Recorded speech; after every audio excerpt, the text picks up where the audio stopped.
Are you ready to be unmessable with? Well, you are in the right place. Welcome to Be Unmessable With, the podcast where you get the inspiration, strategy, and coaching to be unmessable with, no matter what life throws at you. And now, your host, Josselyne Herman-Saccio. Hey there, and welcome to the Be Unmessable With podcast. I'm your host, Josselyne Herman-Saccio, and my guest today is just a plethora of pleasures, I got to tell you. She has, for over 25 years, she has been a a multi-best-selling author. I can't even speak anymore, but she's had over 2 million books sold globally. That's a lot of books. Plus, she's the founder of a popular personal development website called notsalmon.com. She created her career originally working in advertising, but she left because she really wanted to focus on books and screenplays. And her first novel was optioned by Miramax. How often does that happen? To be a movie starring Marissa Tomei. She began writing a real range, like a lot of books. This woman has written a lot of books. She is masterful at writing books, and they are psychological nonfiction books that she called self-help for people who wouldn't be caught dead doing self-help, which I love. And what makes them really interesting is they merge psychology and also philosophy with like stylish graphics and really feisty humor, because she is a super feisty girl. She also now is focusing more on branding and marketing. She's a consultant for lots of companies and individuals, and she combines her large range of experiences with the wit, humor, and keen insights that she's known for to help brands take off and reach new heights. She has also created video courses for personal development. She's got masterminds, she's a mother, and she's my friend. So please welcome Karen Salmansohn to the show. Welcome. Hi. You Good to too. see I'm so happy that you made the time to be here for everybody. you.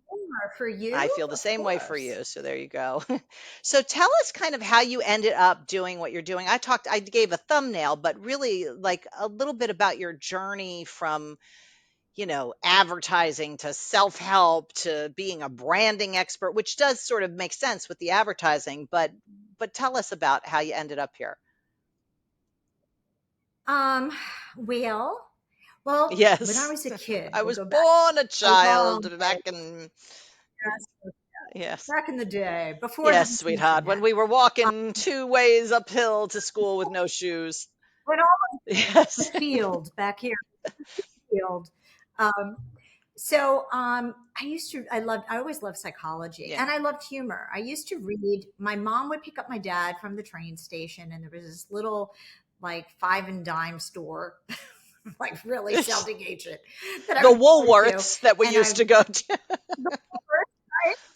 and I used to grab a copy of Psychology Day magazine and Mad magazine. Psychology Day is still around. Mad magazine isn't, but I don't know if anybody knows that magazine, but it was Yeah. a funny magazine. It had graphics, and those were what I would read. And in some ways, my books are sort of like if you took Psychology Day magazine and Mad magazine, put it in a blender and pressed frappe. That would be like my books, because I love humor and I love graphics, but I also love psychology. So I was always very psychologically oriented, always.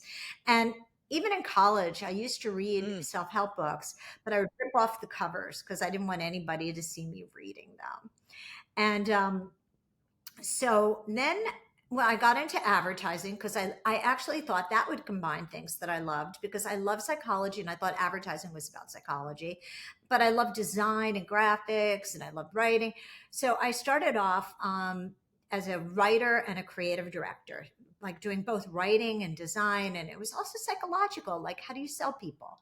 How do people think? What do people want? Like all of those psychological things, which are still Yeah. important today with brand marketing. A lot of it is just understanding human nature and psychology. So I went into advertising. I rose up very quickly. I got a Clio, like my first literally 6 months in the business, which was like wild. And then I kept winning awards. And then by the time I was in my like late 20s, I was a senior vice president, creative director, and making a lot of money. And I kept threatening to quit. My parents kept talking me out of quitting. How can you quit? You're doing so well.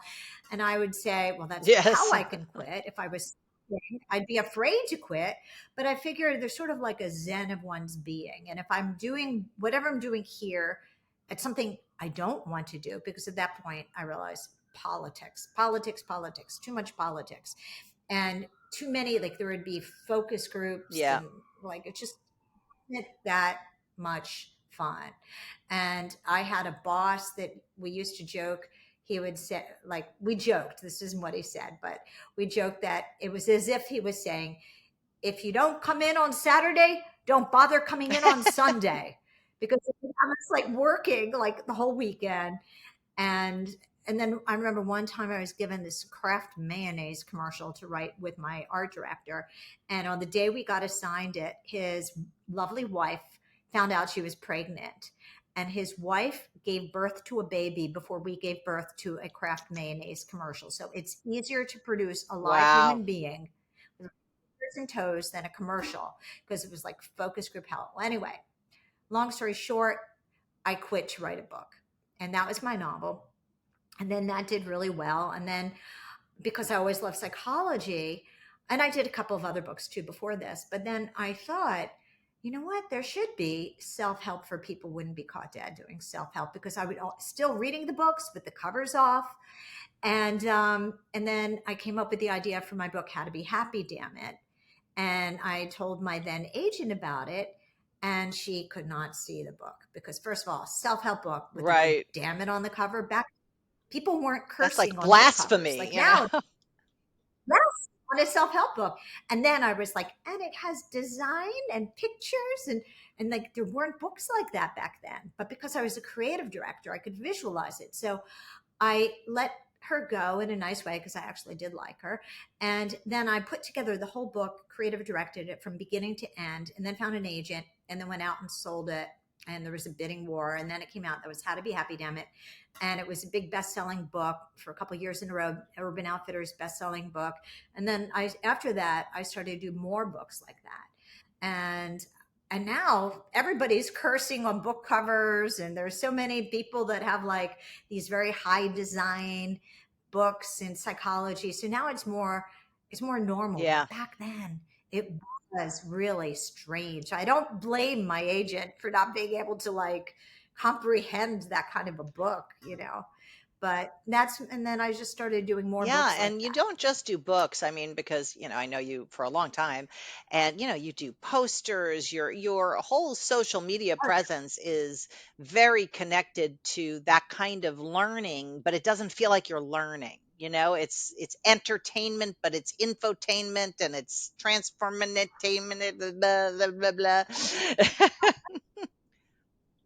Well, that's because my love for psychology, which is like my one of my main loves, passions, as well as design, as well as writing. So that's where you blend them all together. But I know people learn better when things are fun. And I even gave a TED talk, fun is a high performance fuel. And studies show that people just retain better. And if you're in pain and you have to read a book to help you get out of pain, the last thing you want is a very Yeah, hard to read book. And also, I joke, a spoonful of eye candy helps the self-help medicine go down. So if something's like pretty and fun to read and cute, it's like you just keep paging, and it's like by that, if pretty soon you realize, oh, I read a book. So that was sort of my goal, and how I created the books, is to make it easier for people who are already in emotional pain to read how to get out of their emotional pain, and laugh a little kind of eases the yeah, mood no, a it's so little. smart. And that's the thing I think about your work that I love so much is it's light, it's smart, it's funny, but it's deep. I know it's weird. I've been thinking about this more as I get older too. I I am a geek. I am a little bit of a nerd. I always loved reading. Here I am, I'm telling you, like at age 12, I'm reading psychology today. So I was always a little bit of a book nerd and research geek and everything like that. But I kind of hide it, like, because sometimes people don't know that, like, because I make it so cute and everything. And I'm about to come out with a new book. I don't even want to go there because we have so much to talk about. But that book is going to be more, um, it is a philosophy book. And I'm not gonna go there because it will take us Okay. down another rabbit hole. I'm ready. I joke, I'm ready to come out of the closet as a smart person because like I think I hide that. And and this was the epiphany. And this I might say, I think it's because I grew up in a time where it was I wanted to be liked. I don't know if it's still like this for I don't think it's like this for women anymore. But like I didn't want the boys in my school like to think I was smart. And there was one boy that had a crush on and I was doing better than him in math. And that made him mad. So I purposefully started to like flunk math exams so he would like me. So, so I think there was like always this push pull like with like if you oh the books are fun and cute like I think that I don't know, but I'm ready to do like a book that's a philosophical book which I'm really excited about that doesn't have it's still funny though because that I can't help, but it doesn't have like like Graphic-y kind the of, cute, yeah. yeah, It's not the yeah, art-directed so I'm book. ready yeah, but I've always been a, I love reading philosophy and psychology and then taking whatever I'm reading and kind of writing. I take like boring, complicated things and write them up so they're simple and fun and easy to read. That's sort of, I guess, another one of Yeah, my and skill you've sets. applied that skill set with people in helping them write their books, which I think is really great because it's not just about you getting your message or what you're thinking about out there. Talk a little bit about how you support people in getting their books to reality. Oh, yeah. I know I've helped a lot of people get books published and sold.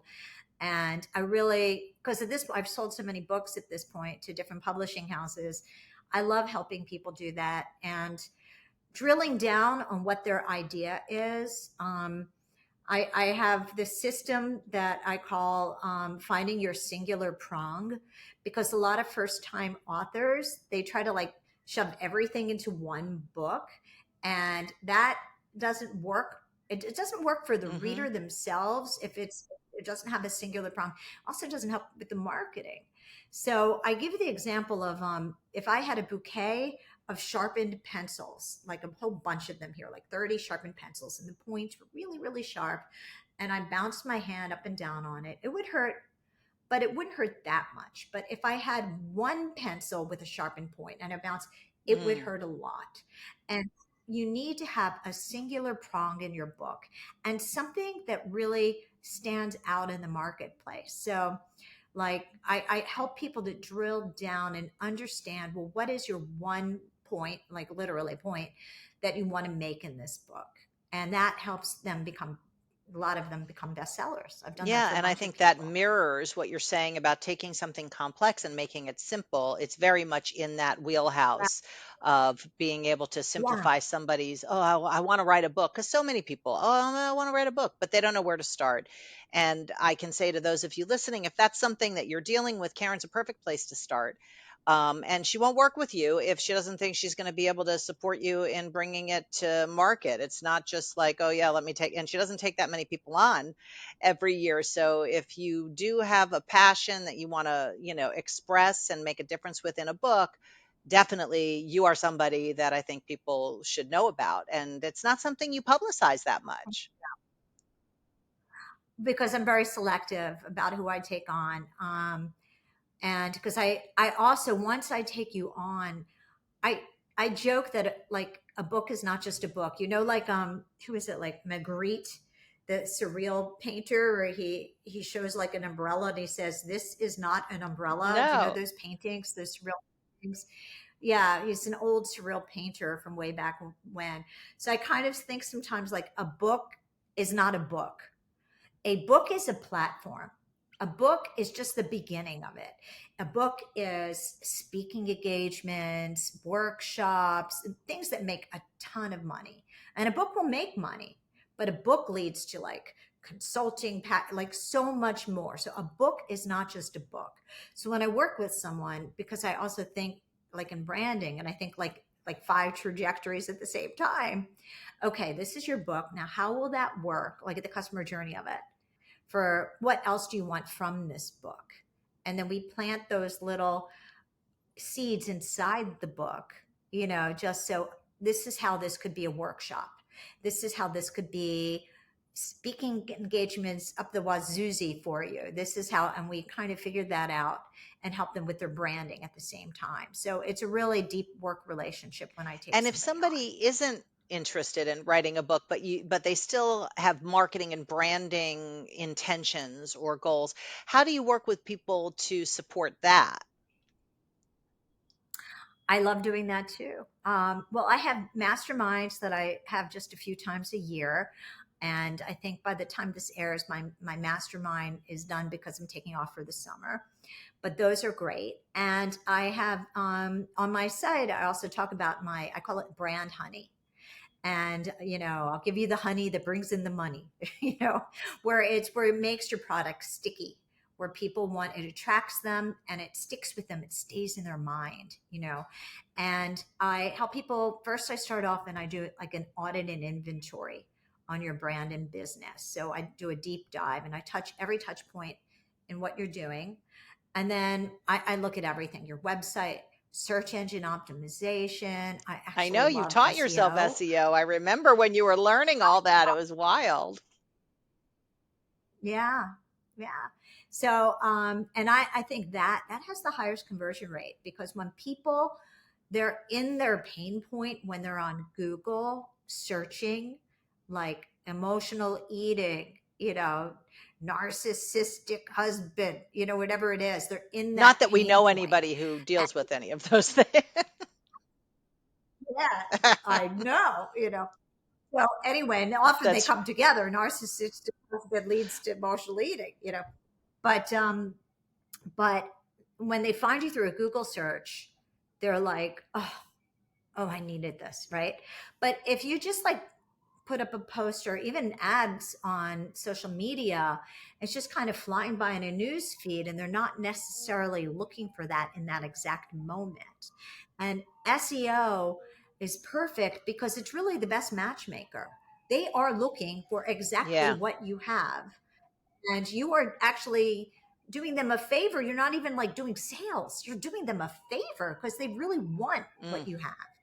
So I really love helping people with their SEO. I help them with their emails. I help them with like killer sales pages that are set up with the psychology and the wording and the design. Like this, it's my, I love it. I love doing it. I love helping people to really stand out and I lure love it. in, find exactly their target I audience. love it. And given this is called Be Unmessable With, I always ask people, what's a situation in your life that was difficult? It was a difficult, challenging situation, and you were able to not go down for the count, not just kind of give up, but rose from the ashes and emerged, as I would call, unmessable with. Well, I have a one step, two-step story because I realize it's like two parts, but it's not long because they go together so well. Um, I'm a late in life mom, and when I had my son, it was a lot, and I was used to just getting to do my work without being a mom, and being a mom is so much work. So I was having trouble, and also sleep deprived and all of that. So I was having trouble doing what I normally do while being a mom and sleep deprived, everything like that. So I heard about online courses. So it was out of my comfort zone. So that alone was something new to me. Like my identity was I am a book author who does speaking engagements. And now I had to think online marketing, online, is a whole new territory. So out of comfort zone. So at first I hired some people, but while I was working with them, I would ask them to teach me a little bit, but like they wanted to just like do it for me because they get paid more. So I was working with them, and a lot of them were not doing a really good job. So this happened a couple of times in a row. So that's part one of the story. But I was doing it, I was making okay money, but I was paying Right. them big bucks. So then my son became like 6 or 7 years old. And he's always been very smart. I'm I such know a he was proud born on my mama, but he birthday. comes, I remember I was at the hospital that day. I know. And so he came in one day when he's really young and he says, Mom, will you buy me Adobe Premiere? I looked at my little tiny child and I'm like, Mom does not know Adobe Premiere. And he's like, that's okay. I'll teach myself. I go, you'll teach yourself? Yeah, I'll just watch a couple of videos and I'll teach myself. So I thought, okay. I said, I'll buy it for you. You could get it on a month by month basis and we'll see how it goes. So I bought it and he goes running into his room. A couple of hours later, he calls me and Mom, look what I made. And he made this video with flying font and, different like colored tints on things and sound effects. And I was like, oh my God, I taught myself this. In that moment, I thought, if my young son can teach himself Adobe Premiere, I'm going to teach myself all of those things that these people that I hire who are not really always doing everything right are doing.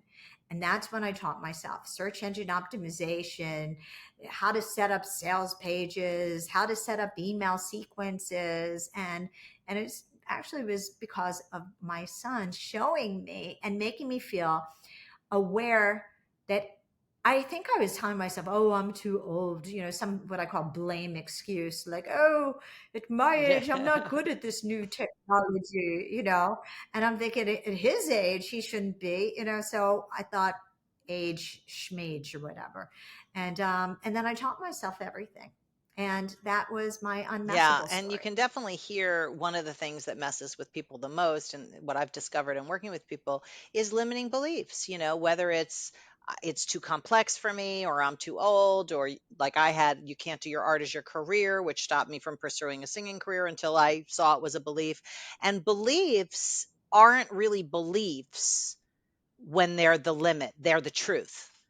Once you can see them as a belief, you're free from them and you're free to take the kind of actions that you did and open up a whole new world, not only for yourself, but to then teach other people to do that, which is really remarkable. And I think that's also part of it. I have empathy for the people that come to me because I teach them self everything. I don't just do it. Sometimes they'll want to hire me. Will you just write my sales page copy? But I tell them my goal is to make myself Like obsolete. Hinge, the Like I dating want to app teach. designed to be deleted. Yes. That's me. That's me.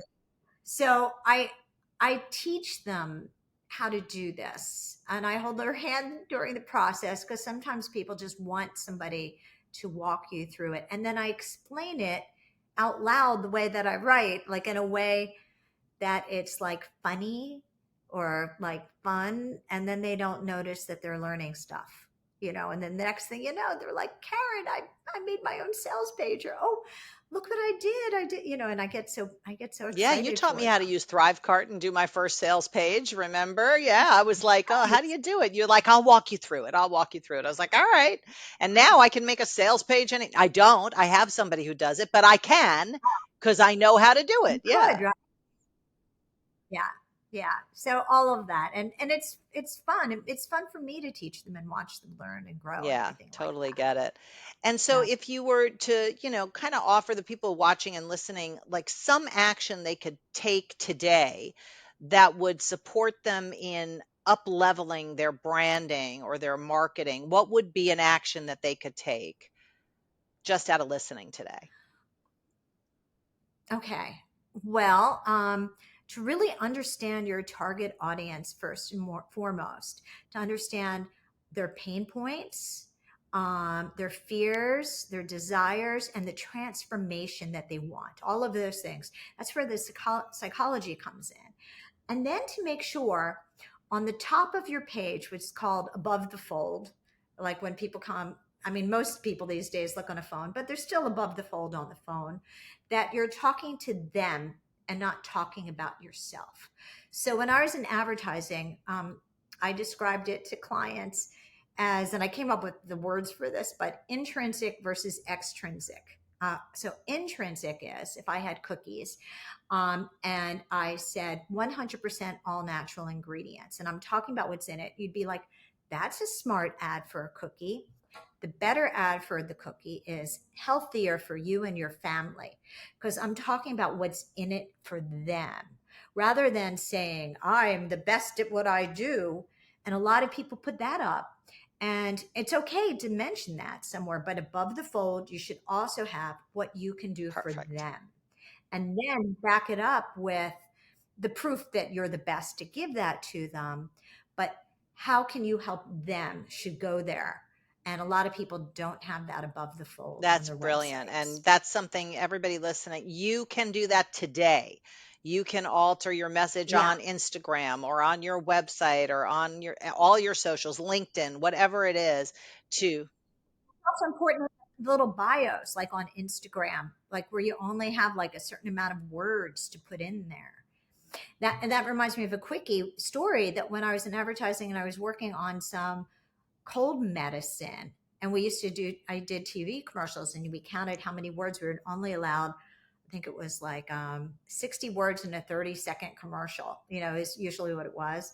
So I would count the words and make sure every word counted. And then I told the company that I was working for cold medicine that we should replace the word cold medicine with relief, cold relief, because that's that's an towards the, yeah, extrinsic exactly.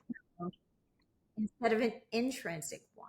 So like that was sort of how I was always thinking about that. And I try to do that even to this day. Instead of saying medicine, say relief, and whatever is a word like that. How can you make it about the benefit instead of just I describing love it. yourself? I think that's so simple and so potent, and that's something that people can act on immediately. And it's just like I said, Karen is a plethora of information and tips and strategies and really solutions for anybody who wants to make an impact with their message, whether it's in a book or your brand.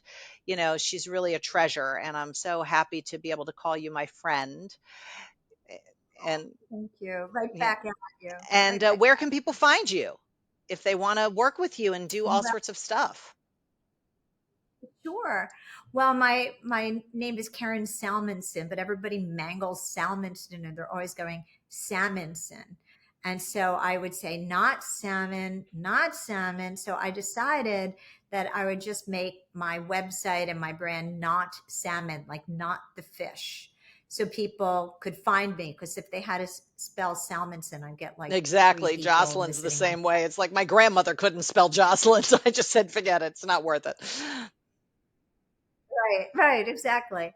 So it's notsalmon.com on my website, and then not salmon on Instagram, not salmon here, not salmon there. So that's Great. how And you we'll find have me. all that in the show notes and links to everything Karen, or not salmon, everything Karen, but not Yes. salmon.